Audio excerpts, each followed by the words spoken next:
अब हमें क्या समझना है भाई, जाति के बारे में समझना है। अपन ने देखो 2 टॉपिक कंप्लीट कर लिए। एक तो कर लिया अपन ने लैंगिक भेदभाव वाला, जिसके अंदर महिलाओं की भागीदारी कैसे करनी है, उनके साथ में कैसे भेदभाव किया जाता है। एक अपन ने देख लिया यहाँ पे मुख्य रूप से धर्म के बारे में। यहाँ पे जो बच्चे ये समझ रहे हैं कि भाई एकदम से आप बहुत ज़्यादा लंबा नहीं बता रहे, तो मैं उनको इतना ही कहूँगा कि भाई आपको कॉन्सेप्ट क्लियर होना चाहिए, एकदम से मेन मुख्य मुख्य बातें क्लियर होनी चाहिए, क्योंकि आप इतना ज़्यादा याद नहीं कर पाओगे। इसलिए मैंने ये सोच विचार किया है कि भाई वही आपको बात बताई जो जो सबसे ज़्यादा महत्वपूर्ण हो, उन्हीं बातों के ऊपर अपन क्या करें, फोकस करें। तो जाति के बारे में अपन देख लेते हैं। भारत में जाति व्यवस्था का जो इतिहास है वो बहुत पुराना है, लंबा है भाई। आपको पता होना चाहिए वैदिक संस्कृति के अंदर सबसे पहले वर्ण व्यवस्था चला करती थी, और वर्णों की संख्या 4 थी, और ये वर्ण जो है वो कर्म के ऊपर आधारित हुआ करते थे। जैसा आप कर्म करोगे वैसे आपकी व्यवस्था बन जाएगी, वैसा ही आपका वर्ण बन जाएगा। लेकिन उत्तर वैदिक काल के अंदर यही वर्ण व्यवस्था किस पे आधारित हो गई, जन्म पे आधारित हो गई, और यहीं से किसकी स्थापना स्टार्ट हो जाती है, जातियों की स्थापना स्टार्ट हो जाती है, जातियां बनने लग जाती है। यानी जब व्यवस्था कर्म से जन्म पे आई तो जातियों का क्या होने लग गया, निर्माण होने लग गया। पारंपरिक समाज में लोगों की सामाजिक स्थिति, यानी पारंपरिक ने जो पहले से समाज चला रहा है उसमें लोगों की सामाजिक स्थिति यानी सोशल स्टेटस उनका क्या है, पैसे पर जाति। आपने कई बार देखा होगा मेरे साथियों, पैसे पर जाति कैसे होती है। जैसे पैसा, ये पैसा देखो, ये पैसा नहीं है, ये पैसे लिखा हुआ है। पैसे, पैसे का मतलब होता है लोग जो काम करते हैं। एक पैसा ये होता है, पैसा, ये पैसा, ये वाला जो सह आता है उसमें क्या होता है, ये इसका मतलब होता है मनी, पैसा, ये वाला पैसा होता है। तो इस पैसे का मतलब क्या होता है, जैसे मान लो कि कोई गोल्ड का काम करता है, यानी सोने का काम करता है, ज्वेलरी का काम करता है, तो उसको क्या बोला जाएगा, सुनार बोला जाएगा। उसको क्या बोला जाएगा, सुनार बोला जाएगा। कोई मान लो कि मिट्टी का काम करता है तो उसको क्या बोला जाता है, कुम्हार बोला जाता है। उसको क्या बोला जाएगा मेरे दोस्तों, कुम्हार बोला जाएगा। मिट्टी का काम करने वाला उसको क्या बोला जाता है, कुम्हार बोला जाता है। बढ़ई जो लकड़ी का काम करने वाला है उसको खाती बोला जाता है। समझ आ गया ना, तो आप उसको क्या बोल सकते हैं, बढ़ई बोल सकते हैं।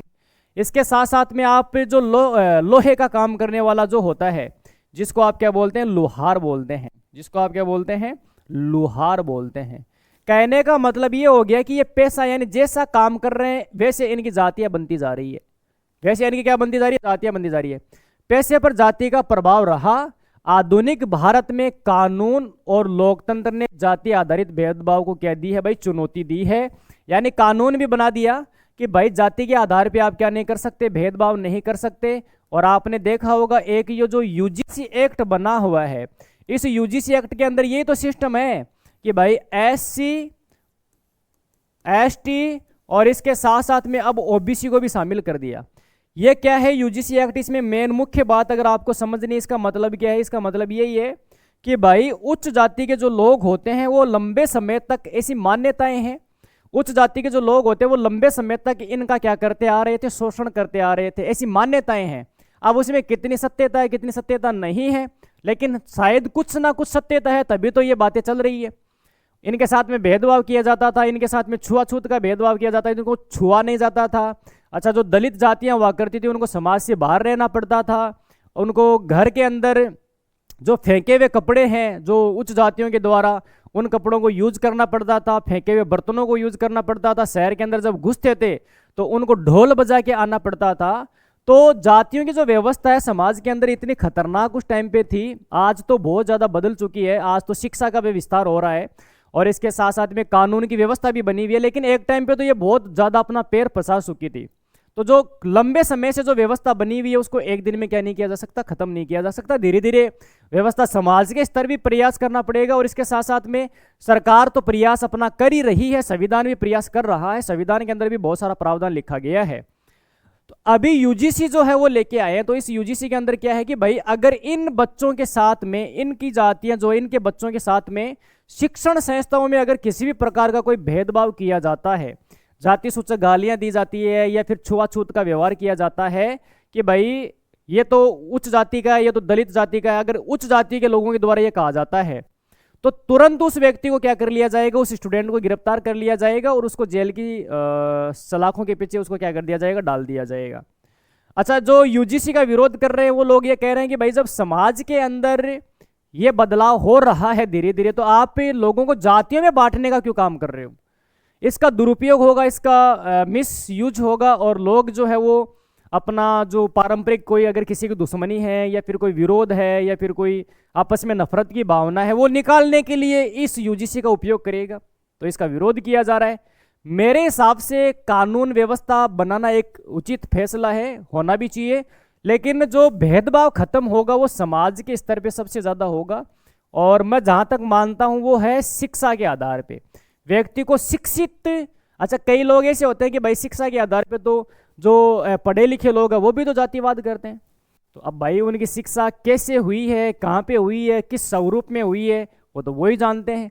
लेकिन मेरे हिसाब से एक बुद्धिमान व्यक्ति वही है जो ये समझे कि भाई हमें जाति के आधार पे भेदभाव नहीं करना है, हम सारे के सारे इंसान हैं। स्वामी विवेकानंद ने भी तो ये कहा था कि नर सेवा ही नारायण सेवा, यानी मनुष्य की सेवा कर लो या फिर ईश्वर की सेवा कर लो या फिर ऊपर वाले की सेवा कर लो, एक ही बात है। इसलिए हम सब इंसान हैं, हमारी एक ही जाति है इंसान। ये तो लोगों ने बाद में अपने हिसाब से बनाना स्टार्ट कर दिया। चलो आगे देखते हैं। जन्म के आधार पर सामाजिक समूह में एक क्या मिल जाती है, सदस्यता मिल जाती है। अच्छा, जाति व्यवस्था की ये आप विशेषताएं देख सकते हैं। परंपरागत रूप से अलग अलग जातियों के लिए अलग अलग सामाजिक भूमिकाएं हैं। जैसे नाई जो है जिसको आप सेन बोलते हैं, तो पहले से भूमिका तय कर दी कि भाई वो कटिंग करने का काम करेगा। जिसके इसके साथ में जैसे लोहार जो होता है वो लोहे का काम करेगा, सुनार जो होता है वो गोल्ड का काम करेगा, कुम्हार जो होता है वो मिट्टी का काम करेगा। जो राजपूत उच्च जाति के जो लोग होते हैं वो युद्ध जैसे काम करेंगे। ब्राह्मण जो होता है पढ़ने लिखाने का काम करेगा। वैसे समुदाय के जो लोग हैं, उनकी जो जातियों के जितने भी लोग हैं वो व्यापार करेंगे, गायों की सेवा करेंगे, गोपालन करेंगे, ये बात बता दी गई। और जो दलित समुदाय के जो लोग हैं उनको ये कहा गया कि भाई आपको ये काम करने हैं। तो जो पहले से व्यवस्थाएं चल रही है वो आज भी कई लोग उसको फॉलो करते हैं। ऊंच नीच और सामाजिक असमानता की भावना भी इसमें महत्वपूर्ण हो जाती है, यानी कि तुम ऊंचे हो, तुम नीचे हो। मेरे को तो कई बार ये हंसी आती है कि यार मतलब क्या है कि कोई इंसान इंसान को बता रहा है कि भाई तू ऊंचा है मैं नीचा हूँ, समझ में आ गया ना, और मैं नीचा हूँ तुम ऊंचे हो, हम ऊंचे हैं तुम नीचे हो। ये मतलब बातें मेरे हिसाब से मतलब रेलेवेंट नहीं है, इनका कोई महत्व नहीं है। और व्यक्ति को केवल और केवल शिक्षा के ऊपर महत्व देना चाहिए, एक अच्छा इंसान बनना चाहिए। और दूसरे धर्मों से नफरत करना, जातियों से नफरत करना मेरे हिसाब से ये उचित नहीं है और ये होना भी नहीं चाहिए। अगर ये हुआ तो भारत की जो व्यवस्था है, भारत की जो शासन व्यवस्था है उसमें बहुत ज़्यादा प्रगति नहीं होगी। भारत एक ही जाति होनी चाहिए इंसान, और सभी इंसानों को मेरे हिसाब से किसके लिए काम करना चाहिए, अपने देश के लिए काम करना चाहिए। देश सर्वोपरि है, देश सभी। अब कई लोग तो ये बोलते हैं कि भाई जैसे हिंदुओं ने तो ठेका ले रखा है कि भाई हम ही भारत की प्रगति करेंगे। अरे थे एकला प्रगति का अगर से बाकी और जो धर्म के लोग बचे हुए हैं वो भी तो प्रगति करें। भाई सारे लोग अगर प्रगति करें तो भारत का अपने आप भला हो जाएगा। लेकिन कुछ लोगों ने अगर ठेका ले लिया कि भाई हम ही है इसके ठेकेदार, तो वहाँ पे ये ठेकेदारों से हमें बचना है, हमें अपने क्षेत्र के लिए काम करना है, अपने देश के लिए काम करना है। अच्छा, कई समुदायों को ऐतिहासिक रूप से भेदभाव और वंचना का सामना करना पड़ा है। ये तो सही बात है कि भाई कई समुदाय ऐसे हैं जिनको पढ़ने का अधिकार नहीं था, पहले बोलने का अधिकार नहीं था, सार्वजनिक कामों में आने का अधिकार नहीं था, धार्मिक कामों में नहीं आ सकते थे। जैसे अभी मैं आपको एक छोटा सा एग्जाम्पल देता हूँ। जो द्रोणाचार्य जी हैं, द्रोणाचार्य जी ये ब्राह्मण समुदाय के व्यक्ति थे, ठीक है ना, या फिर ब्राह्मण के थे। तो इनका एक शिष्य हुआ करता था जिसका नाम है अर्जुन। तो द्रोणाचार्य धनुर्विद्या सिखाते थे, तीर चलाना की भाई सबसे बेस्ट तीर कौन चला सकता है। तो अर्जुन जो था वो अच्छा उनका शिष्य था, अच्छा स्टूडेंट था, ये मान के चल सकते हैं। इसको अच्छी तरह से नॉलेज था कि तीर कैसे चलाते हैं और सटीक तीर चलाता था ये। तो द्रोणाचार्य ने इसको वचन दिया था कि तेरे से बड़ा धनुर्धारी इस जगत में कोई नहीं होगा। तो निषाद जाति का एक व्यक्ति है, एक छोटा सा लड़का है जिसका नाम है एकलव्य। ये जो एकलव्य है द्रोणाचार्य के पास में आके बोलता है कि द्रोणाचार्य जी आप एक काम कीजिए, हमें भी थोड़ी धनुर्विद्या शिक्षा दे दीजिए ताकि मैं भी मारो भलो कर ले। ये बात कौन बोलता है, एकलव्य बोलता है। तो द्रोणाचार्य ने उसको देखा और ये समझा कि भैया तो ये दलित व्यक्ति है या फिर निषाद जाति का व्यक्ति है। तो इसको जाति का हवाला देते हुए इसी को कहा गया कि भाई हम आपको शिक्षा नहीं दे सकते। तो ये वापस चला गया बेचारा जंगल के अंदर। जंगल के अंदर वापस जब गया ये, तो एकलव्य जो है, एकलव्य द्रोणाचार्य की मूर्ति बना लेता है मिट्टी की। किसकी मूर्ति बनाता है भाई? मिट्टी की मूर्ति बना लेता है। और ये मिट्टी की मूर्ति बनाकर ये क्या करता है भाई साहब, यहाँ पे काम करना स्टार्ट कर देता है। कौन सा? धनुर्धारी। एक दिन ये पांडव जंगल के अंदर घूमने के लिए गए, तो इनके साथ में एक कुत्ता भी गया। तो जब कुत्ता जंगल में इनके साथ में चला जाता है, तो वो भौंक रहा था निषाद व्यक्ति के एकलव्य को देखकर। एकलव्य ने खाल वाले जो मरा हुआ जो पशु होते हैं उसके खाल के कपड़े पहन रखे थे। तो जब वो भौंक रहा था बार बार, तो एकलव्य जो है वो क्या करता है, अपना तीर उठाता है, धनुष उठाता है, और एक के बाद एक कई तीर चलाता है और उस कुत्ते का मुंह बंद कर देता है। इस दृश्य को पांडवों ने देखा तो उन्होंने सोचा कि यार ये तो बहुत खतरनाक तरीके का व्यक्ति है, तो अर्जुन से भी 4 चांद लगाने वाला व्यक्ति है, उससे भी ज्यादा 4 चांद लगाने वाला व्यक्ति है, ये तो 2 कदम उससे भी आगे। तो गुरु द्रोणाचार्य के पास में पांडव जाते हैं और जाकर ये कहते हैं कि गुरु द्रोणाचार्य जी, आपने जो बात कही थी वो तो थोड़ी सही नहीं बैठ रही। आपने कहा था कि आपसे बड़ा धनुर्धारी जगत में कोई दूसरा नहीं होगा, लेकिन अरे तो उल्टो हो रहे काम। यहाँ पे तो एकलव्य बहुत बड़ा धनुर्धारी बन गया। तो ये गया धनुर्धारी एकलव्य के पास में द्रोणाचार्य, और द्रोणाचार्य जी ने जाके बोला एकलव्य को कि कहा कि आपको यार इतनी अच्छी शिक्षा देने वाला कौन है, आपका गुरु कौन है? तो उन्होंने कहा कि चलो मैं आपको अपना गुरु दिखाता हूँ। तो ये मिट्टी से बनी हुई जो द्रोणाचार्य की मूर्ति थी उसी के पास में चला गया, और उसी के पास में जाके कहा कि देखो हमारा गुरु जी तो यही है। तो एकलव्य ने जब ये बात कही तो द्रोणाचार्य को भी आश्चर्य हुआ कि भाई ये तो बहुत बड़ी तगड़ी बात बोली है इसने।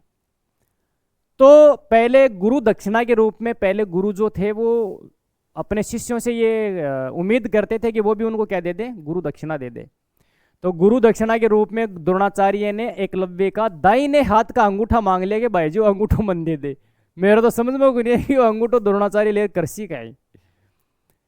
तो एकलव्य को जब गुरु दक्षिणा के रूप में द्रोणाचार्य ने ये कहा कि भाई आप ये दाहिने हाथ का अंगूठा दे दो, तो दाहिने हाथ का अंगूठा तुरंत काट दे दिया।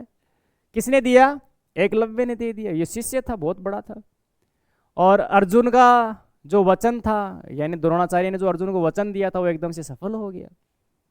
तो ये इस बात को दिखाता है कि भाई किस हद तक भेदभाव किया जाता था, और जाति के आधार पे तो बहुत ही ज्यादा किया जाता था। आज भी कई क्षेत्रों में ऐसा है कि दलित समुदाय के जो लोग हैं, निम्न जाति के जो लोग हैं, उनको उच्च जाति के बराबर बैठने का अधिकार नहीं है। मतलब आगे बराबर कौन बैठ सके, मतलब उनकी भी मानसिकता तकड़ी है, वो भी एकदम से जी हुजूरी करते हैं कि साहब थे ही हो।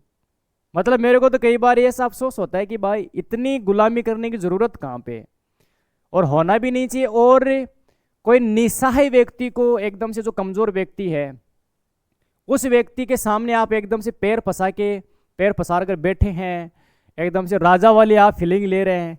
तो मेरे को कई बार हंसी आती है कि आपकी ऐसी प्रतिभा पे, आपके ऐसे साहस पे मतलब क्वेश्चन मार्क खड़ा होता है कि भाई आपकी इतनी क्या बहादुरी है।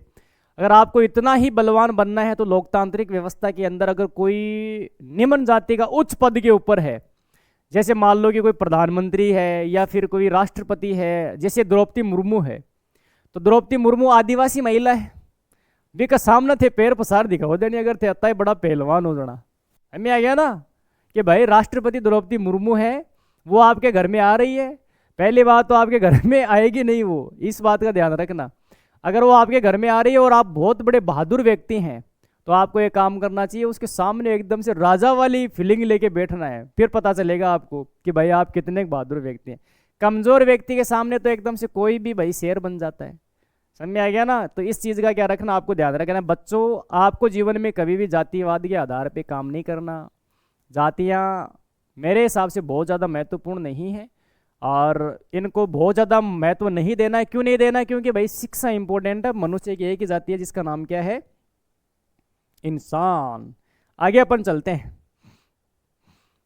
अच्छा देखो, यहां पे मुख्य रूप से क्या है भाई, जाति और राजनीति का किस प्रकार से आपस में संबंध होता है, इस चीज को अपन क्या कर लेते हैं, समझ लेते हैं। राजनीति में जाति का प्रभाव किस प्रकार से होता है? देखो, राजनीति में किसका प्रभाव? जाति का प्रभाव भाई बहुत ज्यादा प्रभाव होता है। इस चीज को अपन क्या करते हैं, समझते हैं। राजनीतिक दल जितने भी हैं इंडिया के अंदर, चुनाव आयोग में रजिस्टर्ड 750 दल हैं। इनमें से 7 दल ऐसे हैं जो राष्ट्रीय दल हैं, जिनको निर्वाचन आयोग राष्ट्रीय दल की मान्यता देता है। चुनाव में विभिन्न जातियों और सामाजिक समूहों के समर्थन को ध्यान में रखते हैं। मैंने आपको बताया था कि जैसे मान लो कि अगर कोई एक विधानसभा का क्षेत्र है और इस विधानसभा के अंदर यह देखा जाता है कि भाई किस जाति के लोग ज्यादा हैं, उसी व्यक्ति को क्या दी जाती है, सीट दी जाती है। उम्मीदवारों का चयन जब किया जाएगा, यानी कैंडिडेट का जब चयन किया जाएगा, तो क्षेत्र में सामाजिक संरचना का प्रभाव किस प्रकार का, इस बात का भी क्या रखा जाता है, ध्यान रखा जाता है। जाति आधारित संगठन अपने समुदाय की मांगों को राजनीतिक मंच पर उठाते हैं। अब जो जितने भी जैसे यहाँ पे बने हुए ना, जैसे भीम सेना बनी हुई है, करणी सेना बनी हुई है, तेजा सेना बनी हुई है, बहुत सारी ऐसी सेनाएं बनी हुई है, ऐसे बहुत सारे संगठन बने हुए हैं। और ये जो संगठन बने हुए हैं अपनी जातियों की मांग उठाती है कि हमारी ये मांग है, हमारी मांगों को क्या करो, पूरा करो। अभी थोड़े दिन पहले मैंने आपको बताया, थोड़े दिन पहले अभी मैंने आपको बताया कि यूजीसी का जो मुद्दा चल रहा है उसको उठाने के लिए करणी सेना है, बहुत सारी ऐसी परशुराम सेना है, बहुत सारी ऐसी सेनाएं हैं। अच्छा, ये सेना का मतलब ये नहीं है कि मतलब इनके पास में हथियार है, इनके पास में तोप है, गोले है, बम है, एयरक्राफ्ट है, ये नहीं है। इनका एक गुट बना हुआ है, इनका एक संगठन बना हुआ है, और जो अपनी जातियों के लिए क्या करते हैं, काम करते हैं, और करना भी चाहिए। अगर किसी संगठन की वजह से, किसी सेना की वजह से अगर किसी जाति को न्याय मिल रहा है, उसके अधिकारों की बात हो रही है, उसके अधिकारों को लेके, क्योंकि भाई कई बार क्या होता है कि जैसे जातियों में क्या होता है कि छोटे जो लोग होते हैं ना, उनकी बातों को कोई ज़्यादा सुनता नहीं है। तो सारे लोग अगर मिलके लोकतंत्र में उस जाति के लिए काम करें, उस व्यक्तियों के लिए काम करें, तो उसकी बात को क्या किया जाता है, ज़्यादा सुना जाता है। ये होना भी चाहिए लोकतंत्र में। अच्छा, लोकतंत्र में अलग अलग समूह है, अपने हितों और अधिकारों के लिए संगठन हो सकते हैं। भाई अलग अलग होते हैं, मतलब जैसे कोई समूह हो गया तो लोकतंत्र में अपने अधिकारों की बात कर रहा है, हितों की बात कर रहा है, तो एकदम से नेचुरल चीज़ है, ये होना चाहिए, लेकिन हद से ज़्यादा नहीं होना चाहिए। क्या केवल जाति ही चुनाव तय करती है? समझ में आ गया ना? यानी ये कह रहा है कि भाई जातियां ही चुनाव थोड़ी तय करती है। तो इसको देखते हैं, नहीं, इसका उत्तर क्या होगा, नहीं। किसी चुनाव का परिणाम केवल जातियों से तय नहीं होता। अभी एग्जाम्पल के तौर पे मान लो कि भारत के प्रधानमंत्री नरेंद्र मोदी जो बने हैं, अब आप सोच के देखो कि भारत में लगभग 150 करोड़ लोगों के आसपास लोगों की जनसंख्या है। तो 150 करोड़ लोगों का मान कताक नरेंद्र मोदी की जाति का भैया बहुत कम है। समझ में आ रहा है ना? जैसे अभी भजनलाल शर्मा बने हुए राजस्थान के मुख्यमंत्री, तो राजस्थान के भजनलाल शर्मा है, तो शर्मा कितने हैं, बहुत कम लोग हैं। कहने का मतलब ये है कि जाति समाज का एक महत्वपूर्ण सच्चाई है, लेकिन एकमात्र फैक्टर नहीं है। समझ आ रहा ना कि भाई सब कुछ ही जाति है, ऐसा नहीं हो सकता। तो इस बात का आपको क्या रखना, ध्यान रखना है। मतदाता उम्मीदवार को भी ध्यान में रखता है, यानी केवल और केवल जातियों पे नहीं, उम्मीदवार को भी ध्यान में रखता है, पार्टी को ध्यान में रखता है, उसकी नीतियों को ध्यान में रखता है, स्थानीय जो मुद्दे हैं उनको ध्यान में रखता है, सरकार के द्वारा जितनी भी योजनाएं चलाई जाती है उनको किस प्रकार से पूरा करेगा उनका ध्यान में रखता है, और अन्य सामाजिक आर्थिक सभी परिस्थितियों को क्या करते हैं, देखते हैं, उसके बाद में वोट देने का फैसला करते हैं। राजनीति भी जाति को प्रभावित करती है, हाँ बिल्कुल करती है साहब। राजनीति किस प्रकार से जातियों को प्रभावित करती है, इस चीज को आपको क्या करना, समझना। तो देखो यहाँ पे राजनीतिक भागीदारी से विभिन्न जाति समूहों को अपनी मांग रखने का अवसर मिल जाता है। इसमें क्या होता है, जैसे एग्जाम्पल के तौर पे मान लो कि मान लेते हैं कि जातियों के आधार पे लोग चुनाव जीत जाते हैं, ठीक है ना। तो जब चुनाव जीत जाते हैं तो चुनाव जीतने के बाद में वो वहाँ पे कानून बनाने के लिए जाएंगे। तो जब कानून बनाने के लिए जाएंगे तो वो संसद में आवाज़ उठाएंगे कि देखो हमारे साथ में इस प्रकार का भेदभाव किया जा रहा है, इसके लिए आपको क्या बनाना है, कानून बनाना है। तो ये अच्छी बात है। पिछड़े और वंचित समूह को प्रतिनिधित्व की मांग करने का मंच मिल जाता है, यानी जो एकदम से पिछड़े हुए लोग हैं, वंचित समूह के लोग हैं, उनको भी एक मंच मिल जाता है। मंच का मतलब ये हो गया कि उनको एक प्लेटफॉर्म मिल जाता है, वहाँ पे जाके वो अपनी बात को आसानी से कह सकते हैं। रोड पे, सड़क पे बात कहना बहुत बड़ी बात नहीं होती है। बात ज़्यादा मुख्य रूप से संसद के अंदर, लोकसभा के अंदर, राज्यसभा के अंदर, विधानसभाओं के अंदर अपनी बात को कहना चाहिए। राजनीतिक प्रतिस्पर्धा के कारण अलग अलग समुदायों के बीच सहयोग और गठबंधन भी बन जाता है, यानी आपस में गठबंधन भी बना लेते हैं। जैसे मान लो कि अभी प्रेजेंट टाइम के अंदर इस प्रकार का गठबंधन बना हुआ है कि जो मुस्लिम कम्युनिटी के लोग हैं वो दलित समुदाय के लोगों के साथ में अपना गठबंधन बना के रखते हैं कि भाई देखो हमारे साथ में भी भेदभाव किया जा रहा है, आपके साथ में भेदभाव किया जा रहा है, तो हम एक काम करते हैं, मिल के काम करते हैं। तो फिर जब वो मिल के काम करते हैं तो उनकी वोटों की जो संख्या होती है, जो परसेंटेज होता है वो बढ़ जाता है। और सत्ता तो उसी व्यक्ति को मिलती है जो लोकतंत्र के अंदर जिसका सबसे ज़्यादा वोट या फिर मतदान हो, उसी व्यक्ति को क्या मिल जाती है, सत्ता मिल जाती है। तो एक भी ये बात भी सही है। याद रखने योग्य बात क्या है, महत्वपूर्ण यहाँ पे ध्यान में रखना है। तो देखो इसको समझते हैं। इसमें याद रखने योग्य बात कौन सी है भाई, देखो जाति और राजनीति का संबंध जो होता है ना वो दो तरफा है। जाति राजनीति को प्रभावित करती है, यानी जाति किसको प्रभावित करती है, राजनीति को, और राजनीति भी जाति और संबंधों को बदल सकती है। देखो इस चीज को आप समझिए, यानी जातियों से राजनीति तो बनती है, लेकिन राजनीति से भी किसका भला हो सकता है भाई, जातियों का भला हो सकता है। इस बात को आपको क्या करना है, समझना है। अपन आगे चलते हैं, अपने मुख्य टॉपिक पे आते हैं। तो ये क्वेश्चन बनते हैं कई, इन क्वेश्चनों को आपको क्या करना भाई, समझना है थोड़ा सा।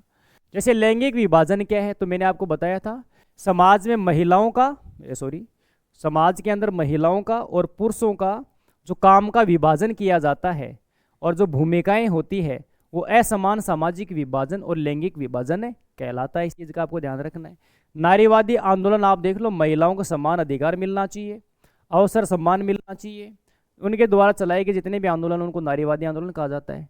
धर्मनिरपेक्षता का मतलब क्या होता है, राज्य द्वारा सभी धर्मों के प्रति समान व्यवहार और नागरिकों को धार्मिक स्वतंत्रता देना, यह धर्मनिरपेक्षता है। सांप्रदायिकता अपन ने देख लिया, यानी राजनीतिक पहचान का आधार बना लिया जाता है और दूसरे समुदाय के हितों को कम समझा जाता है कि इनके हित कोई मतलब नहीं है, ऐसा ये कई बार देखा जाता है। अपन आगे देखते हैं। फिर ये क्वेश्चन बनता है कि जाति व्यवस्था की एक प्रमुख विशेषता बताओ। जाति व्यवस्था में सामाजिक समूह की सदस्यता परंपरागत रूप से जन्म पर आधारित होती है। देख लो मैंने आपको बताया था ना, पहले जो वर्ण व्यवस्था थी वो कर्म पे आधारित थी, समझ में आ गया ना, वर्ण व्यवस्था कर्म पे आधारित है, लेकिन ये किसके ऊपर आधारित हो गई, जन्म के ऊपर आधारित हो गई। अब अपन आगे देखते हैं, राजनीति में जाति का प्रभाव कैसे दिखाई देता है। देखो कैसे दिखाई देता है, दल और उसके जो उम्मीदवार होते हैं कई बार सामाजिक समूह की संख्या तय कर लेते हैं, उसके हित तय कर लेते हैं और समर्थनों को क्या रखते हैं, ध्यान में रखते हैं। क्या चुनाव केवल जाति के आधार पर या जीते जाते हैं, ना, बिल्कुल नहीं जीता जाता। अपन ने भी थोड़ी देर पहले देखा था, चुनाव जो है वो दल के आधार पर भी जीता जाता है। कई बार एक नंबर का क्वेश्चन पूछ लिया आपको, मान लो कि क्या चुनाव केवल जाति के आधार पर जीते या हारे जाते हैं, तो आपको उत्तर लिखना नहीं, ऐसा नहीं होता। अगर ऐसा होता तो नरेंद्र मोदी प्रधानमंत्री कभी बनता ही नहीं, क्योंकि उसकी जाति के तो बहुत सारे कम लोग हैं। जवाहरलाल नेहरू प्रधानमंत्री नहीं बनता, उसकी जाति के तो बहुत सारे कम लोग हैं। लिंग, धर्म और जाति से जुड़े प्रश्न लोकतंत्र के लिए क्यों महत्वपूर्ण है, क्योंकि लोकतंत्र का आधार समानता के ऊपर है, स्वतंत्रता के ऊपर है, सम्मान और सभी नागरिकों की राजनीतिक भागीदारी के ऊपर महत्वपूर्ण है, इसलिए ये महत्वपूर्ण टॉपिक बन जाता है। अपन आगे देखते हैं क्या लिखा हुआ है। ये क्वेश्चन आपने देख लिया, अब इसमें और अपन देख लेते हैं। एक नज़र पूरा अध्याय देख लो भाई, एक छोटा सा महत्वपूर्ण टॉपिक बन जाता है। देखो इसमें तो लिंग के आधार पे देख लिया तो महत्वपूर्ण है ना, चलो ठीक है। ये देख लो बस, ये सबसे ज़्यादा महत्वपूर्ण है, बाकी दो आपने देख लिया, बार बार वही चीज़ रिपीट हो जाएगी फिर ज़्यादा। ये देख लो, परीक्षा में ध्यान देने वाला, एक बार इसका स्क्रीनशॉट आप ले सकते हैं। परीक्षा में कौन सी बातों का ध्यान रखना है, लैंगिक विभाजन, इसके ऊपर क्वेश्चन बन सकता है, ध्यान रखना भाई। लैंगिक विभाजन और नारीवादी आंदोलन, इसके ऊपर क्वेश्चन बन सकता है। धर्मनिरपेक्षता पे क्वेश्चन बन सकता है और सांप्रदायिकता, इन दोनों में आपको अंतर बताना है। जाति के आधार पे राजनीति का दो तरफा संबंध किस प्रकार से, समानता और लोकतांत्रिक भागीदारी किस प्रकार से है। मैं उम्मीद करता हूं कि आपको ये चैप्टर आसानी से समझ में आया होगा। अगर इसमें किसी भी प्रकार का आपको टॉपिक नहीं समझ में आया, कमेंट बॉक्स में करके ज़रूर बताएं और अपन अच्छी तरह से उस टॉपिक को समझने का क्या करेंगे, प्रयास करेंगे। चैनल को सब्सक्राइब करें, लाइक करें, शेयर करें, कमेंट जरूर करें और अच्छी तरह से पढ़ें। स्वस्थ रहें, मस्त रहें, हमेशा खेलते रहें और पढ़ाई की भी अपन रणनीति देखेंगे किस प्रकार से आपको पढ़ना चाहिए। जय हिंद, जय भारत, वंदे मातरम।